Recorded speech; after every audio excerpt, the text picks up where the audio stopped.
A arte não é homogênea, e isso não é diferente na ficção científica. Temos as importantes obras que se desenvolveram na Europa, a popularização causada por Hollywood e o jeito irreverente e ao mesmo tempo ácido e complexo que o Japão utiliza o gênero para contar histórias. E felizmente, a visão das culturas africanas também vem ganhando espaço dentro do sci-fi, principalmente com o movimento artístico e filosófico do afrofuturismo, onde é imaginado um futuro para os países africanos sem a interferência de outras culturas, pensados até mesmo sem os fardos do passado e do presente. Apenas uma África livre para mostrar como cada etnia do continente imagina o seu futuro, unindo suas tradições, visões e até mesmo a natureza e a espiritualidade, a tecnologia para um futuro verdadeiramente africano. Enquanto esse conceito existe há décadas, ele vem ganhando muita atenção por causa da sua chance de brilhar em Hollywood com Pantera Negra e o futurismo de Wakanda. Mas hoje eu queria apresentar um outro futuro tão vibrante e interessante quanto, um que aproveita desses mesmos conceitos para nos contar uma história afrofuturista pós-apocalíptica, beirando até mesmo o cyberpunk, mas que aproveita de todos os elementos culturais do continente africano, principalmente aqueles que inspiraram o seu criador, o senegalês Juniba. Dili é uma história sobre um futuro dominado por tecnologia, magia e poderosas criaturas, que mostra de forma excelente uma visão longe do eurocentrismo ao falar sobre questionamentos e possibilidades sobre o nosso futuro. Mas muito mais do que isso, é também uma obra visual genial, vibrante, cheia de cor e movimento e com um timing impecável para a comédia, que além das suas raízes africanas, traz também uma incrível homenagem a grandes clássicos antigos e modernos da ficção científica. Boas-vindas ao Central Pandora, eu sou o Matheus e hoje vamos embarcar nessa viagem por esse mundo hiper estilizado, cheio de influências visuais e temáticas da África e que é uma história cheia de alma, coração e muita ação, e um dos quadrinhos mais comoventes que eu li nos últimos anos.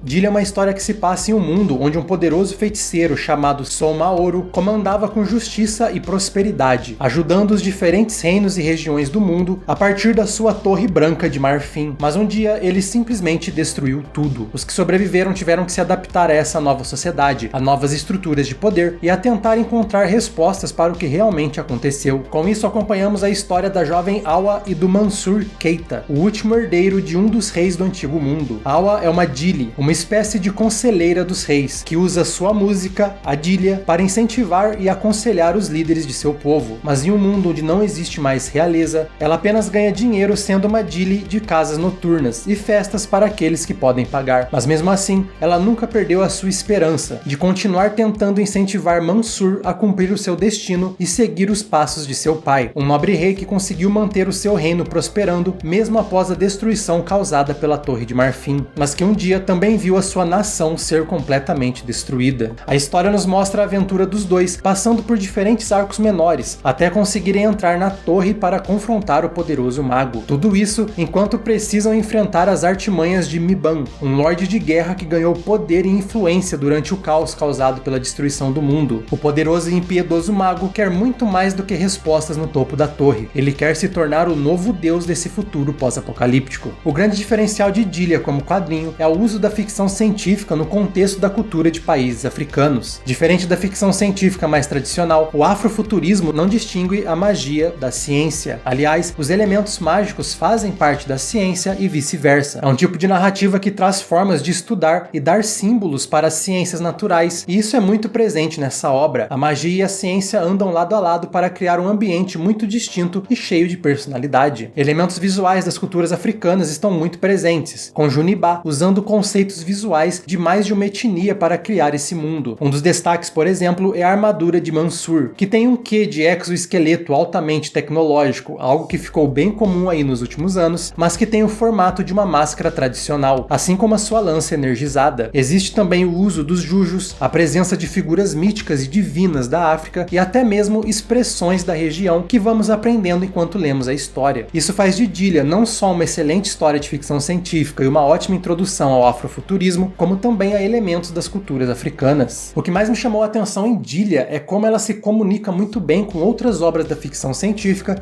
trazendo esse ar mais afrocentrista. Por exemplo, tem uma história entre duas partes da narrativa principal que é um interlúdio, mostrando como a ignorância, superstição e o medo são elementos do caos, destruição e discórdia, com uma pequena vila se tornando um grande caos apenas com a simples presença da Torre de Marfim na sua região. O interessante é que ela é contada de um jeito que é praticamente uma releitura de um dos melhores episódios de Além da Imaginação, o genial Os Monstros da Rua Maple. Mas existe uma ligação e uma referência ainda mais forte que muita gente notou. Esse quadrinho lembra muito uma das mais importantes e incríveis obras da ficção científica dos anos 2000, Samurai Jack.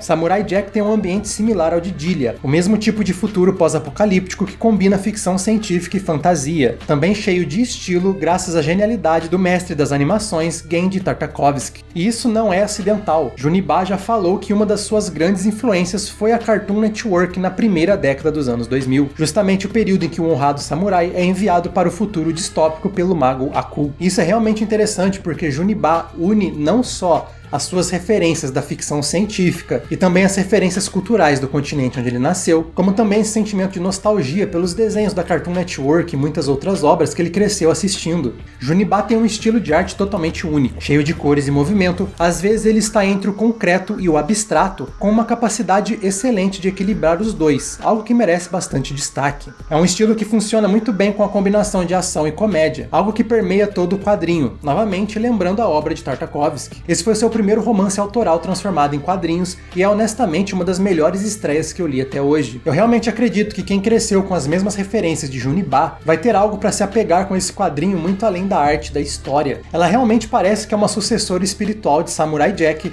enquanto traz elementos do afrofuturismo sem deixar de ser totalmente única e autoral. É muito interessante ver esse futuro pós-apocalíptico imaginado a partir de uma visão que é bem diferente do que estamos acostumados no cinema e até mesmo nos quadrinhos, principalmente com o contexto de vermos uma África pós-apocalíptica sem a interferência da visão tradicional que temos sobre os problemas daquele continente. É uma forma realmente muito importante de ver uma cultura tão rica representada em uma história assim. Mas toda a beleza artística e a fluidez de Juniba não nos mostra apenas uma história cheia de ação. A narrativa também nos traz alguns questionamentos bem contundentes. Dilia é cheia de críticas e questionamentos sociais, como toda boa obra de ficção científica. Há momentos bem diretos, como por exemplo, Awa ter vergonha de como a Dilia está sendo usada apenas para fazer barulho, onde a mensagem dos Dili se perdeu com o tempo e se tornou apenas artigo para festas, algo que segundo ela é totalmente vazio. Isso pode ser encarado como uma referência clara a uma crítica que alguns têm sobre como certas artes se desenvolveram nas últimas décadas. Dili, DJ, mas no fim das contas o cerne da história é bem complexo. A arte dinâmica e estilizada esconde uma narrativa cheia de alma e que não nos dá uma resposta simples para problemas complicados. Dilia é uma daquelas histórias que nos fazem pensar sobre o heroísmo, liderança e onde realmente deve estar o poder de uma sociedade. Ela questiona o papel dos reis bondosos e se isso realmente é uma possibilidade. Também questiona a moralidade de um soberano inquestionável, mas que é percebido como benevolente. E ela também propõe uma discussão sobre até onde é possível você justificar a tirania. Mas ele faz tudo isso sem uma resposta direta, sem uma simples lição de moral. É um quadrinho que nos fala sobre a importância de sermos ativos em nosso próprio destino, e que o poder do futuro está nas mãos de quem vai participar dele, e que não tem como alguém decidir o que é melhor para um povo como um todo, a não ser o próprio povo. É uma história bem surpreendente para um quadrinho que tem como alvo um público mais geral, até mesmo pensado em crianças. Mas ele não é pedante sobre o que ele quer passar. Isso é um dos principais pontos e o que me surpreendeu na escrita de Juniba. Ele consegue entregar conceitos bem complexos sem parecer uma aula motivacional ou então um conto de fadas com uma lição de moral bem simplista. É uma história visualmente belíssima, mas que também tem o poder de ser provocante. E ela traz um tema universal, que não é inédito, mas que ganha muito frescor com esse afrofuturismo hiper estilizado. Dilia foi lançada aqui no Brasil pela editora Script e até o dia 22 22 de novembro, está em promoção no Catarse com 70% de desconto. É uma edição que faz jus à original da TKO e que tem uma ótima qualidade de impressão, que entrega toda a cor que o estilo vibrante de Junibá precisa. Essa é uma das edições que eu mais gosto de ter em mão, justamente por quanto ela é bonita e bem caprichada, e isso combina muito bem com a arte. O quadrinho tem até um easter egg no final, o que dá um certo fator de releitura. No fim das contas é uma excelente ficção científica e eu acredito que uma ótima introdução ao afrofuturismo, e não apenas ao afrofuturismo, mas também uma ótima introdução às culturas africanas, com seu uso de símbolos, mitologia e até mesmo algumas frases. Perfeito para adultos e crianças, eu realmente acho que Dilia é uma pedida imperdível para os fãs de ficção científica. E eu queria deixar um agradecimento especial à Script por ter nos dado a oportunidade de falar de um quadrinho que eu achei tão comovente e até mesmo tão importante para um movimento que vem ganhando bastante força na ficção científica e que merece ganhar muito mais. E também um agradecimento especial a você que assistiu esse vídeo até aqui e ainda mais especial para os nossos apoiadores no Clube de Canais. Graças a vocês, continuamos aqui, viajando pelos muitos universos da ficção científica, trazendo o entretenimento de todas as galáxias.